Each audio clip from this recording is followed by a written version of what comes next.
তো গল্পটা আমি চাই যে প্রত্যেকটা মেয়ের টাইমলাইনে থাকুক, কারণ তাদের মনের কথাগুলো না এই মেয়েটা বলে দিয়ে গেছে, যেটা হয়তো অনেকজনের চাইতেছি কিন্তু কারো বলতে পারতেছে না। আজকে আমি যে মেয়েটার গল্প আপনাদেরকে শুনে যাচ্ছি বা যে মেয়েটার কথা আমি বলবো, বিশ্বাস করেন এটা হাজারো লক্ষ কোটি মেয়ের মনের অভিযোগ, যেটা হয়তো কাউরা বলতে পারে না। কিন্তু এই মেয়েটা মানে দুনিয়া ছাড়ার আগে একটা ফেসবুক লাইভের মধ্যে তার এই কষ্টের কথাগুলো সম্পূর্ণ বয়ান করে যায়, যেটার ছোট্ট ক্লিপ আমি আপনাদেরকে শুনাইতেছি। ভাবলাম যখন চলেই যাচ্ছি একটু সাজুগুজু করে নিই। এই মেয়েটার সাথে আসলে হয়েছেটা কি, কেন সে এমনটা করলো, পুরো গল্পটা আমি আপনাদেরকে বলবো, জাস্ট একটু সময় নিয়ে শুনে যাবেন, কারণ সত্যি কথা বলতেছি এটা হাজারো মেয়ের গল্প। ঠিক আছে, মেয়েটার যখন 6 বছর বয়স তখন তার বাবাকে নাকি অন্য একটা জায়গায় একটা মহিলার সাথে মানে করে বিয়ে দিয়ে দেয়, এবং প্রত্যেকদিন রাত্রে কিন্তু তার বাবা তাড়াতাড়ি চলে আসতো বাসায়, কিন্তু ওই দিন রাত্রে দেরি করে আসছে। আর আসার পরে তার মাকে জড়িয়ে ধরে অঝরে কান্না করছে যে তার সাথে এমন এমন একটা ঘটনা ঘটছে।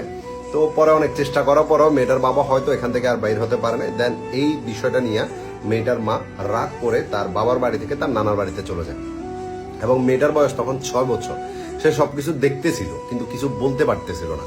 সে তার মায়ের কান্না দেখতেছে, সে তার বাবার এগুলা দেখতেছে, কিন্তু কোনো কিছু বলার ভাষা তার কাছে নাই। ওই টাইমে আবার তার একটা ছোট ভাই মায়ের পেটে থাকে এবং নানার বাড়িতে তার ভাইটার জন্ম হয়। দেন এরপরে মেয়েটা ধীরে ধীরে বড় হতে থাকে। ওই অবস্থাতেই 2 দিন বাবার বাড়িতে আসে মা, কিছু কথা কাটাকাটি করে আবার নানার বাড়িতে চলে যায়। এভাবে মেয়েটার জীবন যাচ্ছিল। দেন সে পড়ালেখা শুরু করলো। ক্লাস 7-এ যখন উঠলো তার সাথে একটা ছেলের পরিচয় হয়, এবং ওই ছেলেটা তার পিছনে প্রায় 6 মাস পর্যন্ত ঘুরে। মেয়েটা যদিও ওই টাইমে ছোট ছিল কিন্তু বিষয়গুলো বুঝতো না। ঠিক আছে, তার কাছে ভালো লাগতো যে তার পিছনে একটা ছেলে ঘুরতেছে, বাট তাকে পাত্তা দিত না ওইরকম করে। তো চিন্তা করলো যে ছেলেটার সাথে ফোনের মধ্যে কথা বললে তার প্রেম হয়ে যায় না, আর অ্যাটলিস্ট ছেলেটা রাস্তাঘাটে মেয়েটার সাথে কথা বলা বন্ধ করবে। এরপরে যে ধীরে ধীরে কথা বলা শুরু হয়, তো ছেলেটার একটা কথা মেয়েটার অনেক বেশি ভালো লাগে, সেটা হলো আমি দুনিয়াতে সব থেকে বেশি ভালোবাসি আমার মাকে, আর আমার মায়ের বড় যদি আমি কাউকে ভালোবাসি সেটা তুমি, তো তুমি আমাকে ছেড়ে যাও না। আর এই একটা কথায় মেয়েটা আটকা পড়ে যায় আর ওই ছেলেটার মায়ায় পড়ে যায়। কয়েকটা মাস এভাবে তাদের রিলেশনশিপ চলতে থাকে। এর মধ্যে হঠাৎ করে মেয়ের পরিবারের বিষয়টা জেনে যায় যে সে একটা ছেলের সাথে কথা বলতেছে। এরপরে মেয়ের বাবা তো ইচ্ছা মতো করে, এরপরে মেয়ের মাও মেয়েটাকে অনেক বেশি করে। দেন এই অবস্থাতে সে দেখতেছে যে তার পরিবারকে কোনো মতে মানানো সম্ভব না। ছেলেটা মেয়েটা তারা দুজন পালিয়ে যায়। পালিয়ে গিয়ে কি করে, তারা বিয়ে করে ফেলে, কোর্ট ম্যারেজ করে। কোর্ট ম্যারেজ করার পরে মেয়েটা মেয়ের বাড়িতে, ছেলেটা ছেলের বাড়িতে, এভাবে। বাট একদিন ছেলের মায় তাদের যে রেজিস্ট্রেশন কাগজ আছে এটা ছেলের মায় দেখে ফেলে। দেখার পরে ছেলের মা ডিরেক্ট বলতেছে যে ঠিক আছে আমি মেয়েটাকে দেখতে চাই। তখন এবারে মেয়েটাকে বললো যে তোমাকে আমার আম্মু দেখতে চাইছে, বা বিষয়টা জেনে গেছে আমাদের। যেদিন ফার্স্ট টাইম ছেলেটার মায়ের সাথে দেখা করলো মেয়েটা, ছেলের মা বলতেছে যে আমার এই মেয়েটাই আমার লাগবে, কারণ এই মেয়ের মতো বউ আমার ছেলের জন্য পাওয়া যাবে না, ওরা আমার পছন্দ হয়েছে। পরে ছেলের পরিবারে মেয়ের পরিবারের কাছে বিয়ের প্রস্তাব পাঠাইছে সুন্দর করে, কিন্তু মেয়ের পরিবারের কেউ রাজি হয়নি। তারপরও মেয়েটা তো আরো ছেলের আগে ছাড়া থাকতে পারবে না, যেহেতু বিয়ে করে ফেলছে। তখন মেয়েটা ছেলের বাড়িতে উঠে এবং ওইখানে থাকা শুরু করে। সে চিন্তা করলো যে মায়ের বাড়িতে অনেক অভাব, অনেক কষ্ট সহ্য করছি, অ্যাটলিস্ট আমার হাজবেন্ডের বাড়িতে বা আমার প্রিয় মানুষটার বাড়িতে হয়তো জিনিসগুলো আমাকে সহ্য করতে হবে না। অনেক খুশি ছিল। কিন্তু বিয়ের পরের দিনে মেয়েটার সাথে এমন এমন ঘটনা হলো, সে বুঝতে পারতেছে যে হয়তো সে অনেক বড় একটা ভুল করে ফেলছে। কারণ মানে ছেলের পরিবারের কথাবার্তা অনুযায়ী মেয়েটার সম্পূর্ণ দোষ, মানে মেয়েটা ছেলেটাকে দিয়ে বিয়েটা করছে, তাদের ছেলের কোনো দোষই নেই। ঠিক আছে, তারপরও মেয়েটা সহ্য করে গেল, এবং ধীরে ধীরে এটা অনেক বেশি বেড়ে যায়, অনেক বেশি। প্রত্যেকটা টাইমে মেয়েটাকে এই কথাটা বলা হয় যে মানে তোর মা এরকম, তোর বাবা এতটা বিয়ে করছে, তুই আর কোথাকার ভালো মেয়ে হবি, তুই আর কি হবি, যে মেয়ের মা বাবা এমন হয় ওই মেয়েটা কি কখনো ভালো হতে পারে কিনা, বিভিন্ন রকম কথাই মেয়েটাকে শুনতে হইতো।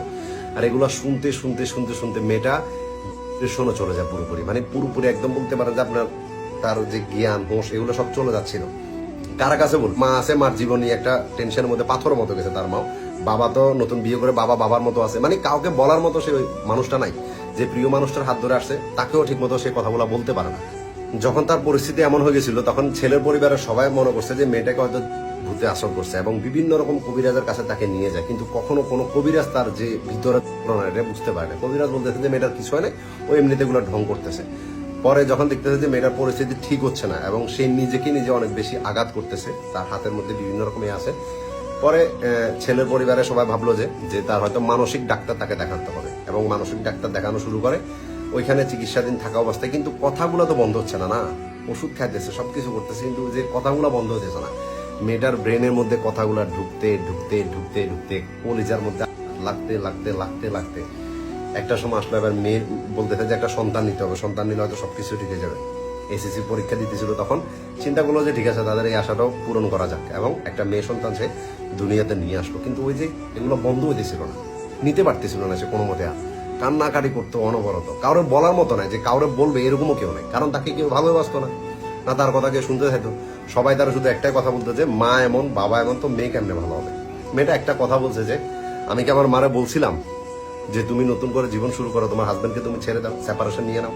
আমি কি আমার বাবাকে বলছিলাম যে তুমি একটা বিয়ে করে ফেলো? আমি বলছিলাম, আমি তো ছোট ছিলাম, আমি তো জানতাম না এগুলা, কিন্তু ওই কথাগুলো অনবরত আমাকে শুনতে হইতো। দেন ধীরে ধীরে তার মেয়েটা একটু বড় হতে থাকে, সে চিন্তা করতেছে যে আসলে এগুলা নিয়ে না জীবন চলানো হয়তো হয়তো দেখা গেছে আমাদের একটা সময় সেপারেশন হয়ে যাবে, এবং আমার মেয়েকে মানুষ এই কথাগুলাই বলবে যেগুলো এখন আমি শুনতেছি আমার মাকে নিয়ে, আমার বাবাকে নিয়ে, বলবে যে একটা সময় আমার মেয়েকে যে মার মতো হয়েছে, মা এমন, মেয়ে কোথায় ভালো হবে, বিভিন্ন রকম কথা বলবে। তো এইগুলা নেওয়ার দরকার নাই। আমি কি করবো? আমি দুনিয়া ছেড়ে চলে গেলে হয়তো আখিরাত ইহকাল কোনোটাই পাবো না, আল্লাহ পাক হয়তো আমাকে নামে দিবে, বাট কোনো সমস্যা নেই। কিন্তু যাদেরকে আমি এত অশান্তিতে রাখছি, যাদেরকে আমি এত কষ্ট দিয়ে দিচ্ছি, অ্যাটলিস্ট তারা ভালো থাকবে, তারা সবাই সুখে থাকবে, তারা সবসময় শান্তিতে থাকবে। আমার কি, আমি সমস্যা না, আমি চলে যাই। অ্যাটলিস্ট আমার মেয়েটাকে কেউ এসব কথা বলবে না, বিভিন্ন রকম কথাবার্তা বলে না। ঈদের দিন মেয়েটা এমন কাজ করে ফেলছে। সে একটা কথা বলছে যে মানে দুনিয়া, মানে বাইরে যে ক্ষতগুলা, বাইরে যে ব্যথাগুলো, মানুষকে হয়তো এগুলো আমি দেখাতে পারবো, কিন্তু ভিতরে ভিতরে যে আমার এটা গেছে, এটা আমি কারা দেখাবো? এগুলো যে ক্ষত হয়ে গেছে, এগুলো কারা বলবো? বলার মতো কেউ নাই, কেউ শুনে না, কেউ আমার ভালোবাসে না, কারা বলবো? দেন সে তার প্রিয় মানুষটা যে শাড়িটা তাকে গিফট করছে, তার প্রিয় মানুষ একদম বেকার ছিল, তার হাল ছাড়া নাই, কিন্তু যখন চাকরি বাকরি হয়েছে তাকে প্রথমবার একটা শাড়ি কিনে দিচ্ছে, ওই শাড়িটা পরছে। মেয়েটা নিজে নিজে সাজলো, বললো যে প্রথমবারের মতো একবার সাজি, বিয়ের সময় তো সাজতে পারিনি, অ্যাটলিস্ট বিদায় নেওয়ার জন্য শেষ বিদায়ের সময় নিজে নিজে একটু সাজি। এগুলা করে দেন ঈদের দিনে মেয়েটাই দুনিয়া ছেড়ে চলে যায়। তবে এই মেয়েটার কথাগুলো আমার ভিতরে এমন করে লাগছে রে ভাই, যেগুলো বলতে পারবো না। কারণ আমার মনে হয়েছে যে আমাদের এই সমাজের মধ্যে না হাজারটা মেয়ের কষ্টের কথাগুলো, হাজারটা মেয়ের মনের কথাগুলো না এই মেয়েটা বলে দিয়ে গেছে। আল্লাহ পাক হয়তো, আমি এটা বলবো না যে সে ভালো করছে, কিন্তু তার আর কোনো উপায় ছিল না। সে সবকিছু দেখছে ভাই, কেউ চায় না যে দুনিয়া ছেড়ে যাইতে, কেউ চায় না, কারণ তাদের পরিস্থিতি ওরকম করে ফেলে, বুঝতেছেন? মেয়েটার জন্য মন থেকে দোয়া আসতেছে ভাই, আল্লাহ পাক এই মেয়েটাকে যাতে জান্নাত নসিব করে, তার এই ভুল ত্রুটিগুলো যাতে মাফ করে। কারণ এই মেয়েটা অল্প, মানে বলতেছি এই এক, ও যে ওর কথাগুলো বলছে এমনটা না, ওই এক বিন্দু কান্না পর্যন্ত করে না, ও মানে একদম হাসি খুশি ভাবে মানে বলে যাচ্ছে সবকিছু, যে বলতেছে যে আমার আর এখন কোনো কিছু যায় আসে না কারো কিছুতে, ওষুধ খাইতেছি, মেডিসিন খাইতেছি, কিন্তু এগুলো তো আর ওই যে কথাগুলো বন্ধ হচ্ছে না, এগুলো কাজ করা ছেড়ে দিছে, কারে কি বলবো? তো জাস্ট একটা কথা বলবো আপনাদেরকে, কখনো মার কথা শুনে বউর বিচার করতে যায় না, বা বউর কথা শুনে মায়ের বিচার করতে যায় না। দুই পক্ষকে আপনাকে বুঝাতে হবে, এবং মা বাবার দোষ কখনো সন্তানের উপর দিয়েন না, কারণ তারা তো আর অপরাধ করে নাই। অ্যাটলিস্ট এটা বোঝার চেষ্টা করিয়েন। এই মেয়েটা একটা ইম্পর্টেন্ট জিনিস আমাদেরকে বুঝিয়ে দিছে যে ভালোবেসে ভালোবাসার মানুষকে বিয়ে করলে, ঠিক আছে, ওইটার যে কি প্রতিফল হতে পারে, মেয়ে মানে ছেলের পরিবারের মধ্যে যখন মেয়েটা যায় তার উপরে কি কি যায়, এই জিনিসটা বুঝে দিয়ে গেছে। এবং মা বাবার যখন সেপারেশন হয়ে যায়, ওদের যদি একটা সন্তান থাকে, ওই সন্তানের উপরে কি যায়, বিশেষ করে একটা মেয়ের উপরে, এই জিনিসটা মেয়েটা বুঝে দিয়ে গেছে আমাদের এই সমাজটাকে, চোখ দিয়ে বুঝে দিছে। ভালো ভালো সবাই বলে, কিন্তু ভিতরে গেলে সবাই বুঝতে পারে যে আসলে কি কেমন। একটা কথা বলছে যে যারা আমার নিজের না তারাই কখনো আপন হয় না, আর আমি পরকে আপন ভেবে তাদের ঘরে গেছি, ওদেরকে আপন ভাবছিলাম, কিন্তু ওরা বুঝে দিল যে পর কখনো আপন হয় না, বুঝতেছেন? তো গল্পটা আমি চাই যে প্রত্যেকটা মেয়ের টাইমলাইনে থাকুক, কারণ তাদের মনের কথাগুলো না এই মেয়েটা বলে দিয়ে গেছে, যেটা হয়তো অনেকজনের চাইতেছি কিন্তু কারো বলতে পারতেছে না, কিন্তু এই মেয়েটা দুনিয়া ছেড়ে যাওয়ার আগে না কথাগুলো বলে গেছে। দোয়া করবেন আপনারা সবাই মেয়েটার জন্য। মেয়েটার নাম হলো রিমি, এবং তার বাড়ি হলো রাজশাহীতে।